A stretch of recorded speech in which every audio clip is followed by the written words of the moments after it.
Saudara, apakah yang Tuhan lakukan terhadap Ayub? Selain semua anak-anaknya meninggal, bukan cuma itu, semua hartanya habis terbakar.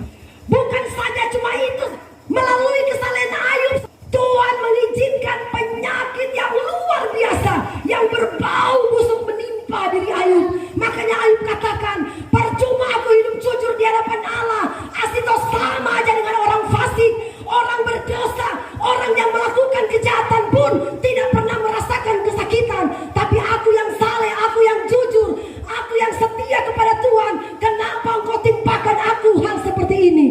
Akhirnya Elihu katakan begini, hanya seorang seperti engkau yang dirugikan oleh kesaksianmu, dan hanya anak manusia yang diuntungkan oleh kebenaran. Ya, Elihu bilang begini sama Ayub, Ayub, jangan engkau berkata begitu kepada Tuhan. Coba engkau pandang langit. Saudara sudah baca tadi di ayat pertama kedua. Pandangnya langit, Tuhan yang menciptakan segala sesuatu. Bahkan tubuh kita ini juga diciptakan oleh Tuhan. Ketika manusia melakukan kejahatan, yang dirugikan itu bukan Tuhan, tetapi yang dirugikan itu adalah kita. Ketika kita melakukan kejahatan, bukan Tuhan yang dirugikan, tetapi yang rugi itu adalah kita. Jadi contoh, Papa C bunuh orang, Tuhan dirugikan enggak? Enggak. Yang harus tanggung itu kamu yang harus di penjara, karena kamu yang berbuat. Dan hanya anak manusia yang diuntungkan oleh kebenaran. Ketika saudara dan saya melakukan kebaikan, ketika kita melakukan kebenaran, saudara, yang untung itu bukan Tuhan, tetapi yang untung itu adalah kita. Ketika kita menabur dengan kasih, ketika kita rajin berkorban, ketika kita rajin mengembalikan milik Tuhan, yang untung itu bukan Tuhan, tetapi kita yang untung. Karena Tuhan berfirman, banyak memberi, banyak menerima. Ketika mungkin kita berkorban, saudara, Tuhan tidak pernah begini, ayo bertepik sorak, dia berkorban miliaran rupiah. Enggak. Yang untung adalah kita, karena Tuhan bilang, banyak memberi, banyak menerima. Yang pasti Alkitab berkata, apa yang kita tabur, itu yang kita tuai. Makanya Ayub, ketika dia diuji, diproses oleh Tuhan, dia mengalami sesuatu beban, masalah yang sangat berat. Dia berkata kepada Tuhan, apa gunanya aku lahir di dunia ini Tuhan? Aku mengutuki tanggal kelahiranku, lebih baik aku tidak lahir di dunia ini. Setelah masa-masa waktunya Ayub mau dipulihkan oleh Tuhan, baru Tuhan bilang begini kepada Ayub, Ayub, cukup sampai di sini proses. Ternyata kekuatan kamu cuma sampai di sini. Tuhan tahu kemampuan manusia. Tuhan memberikan kita ujian, itu tidak melampaui kekuatan kita. Amin. Tuhan memberikan proses ujian, tidak pernah melampaui akal pikiran manusia. Kita cuma mampu pikul 10 kilo, Tuhan kasih 20 kilo, nggak mungkin.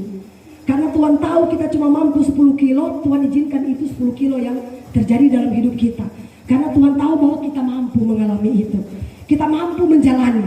Yang pasti saudara, setiap proses apapun yang Tuhan izinkan, itu bukan karena Tuhan tidak mengasihi kita, bukan karena Tuhan menghukum kita, tidak, tetapi karena Tuhan ingin memurnikan iman kita, semakin murni di hadapan Allah, sehingga iman kita semakin dewasa di dalam Tuhan.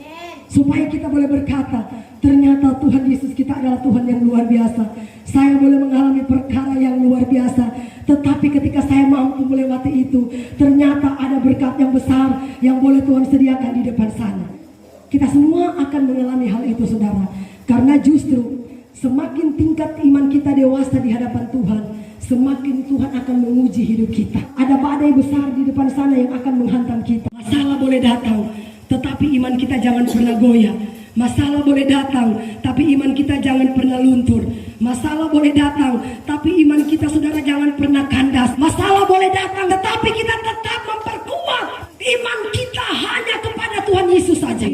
Pada hari-hari terakhir, Tuhan akan berterus terang kepada kita. Saudara, ketika kita melakukan dosa di hadapan Allah, kenapa kita tidak berkata, kenapa engkau Tuhan tidak berterus terang? Ketika saya melakukan pelanggaran, tetapi Tuhan bilang saya akan berterus terang di hari penghakiman nanti. Kalau sekarang belum, aku memberikan kesempatan kepada kalian untuk berubah, bertobat dan setia kepada Tuhan.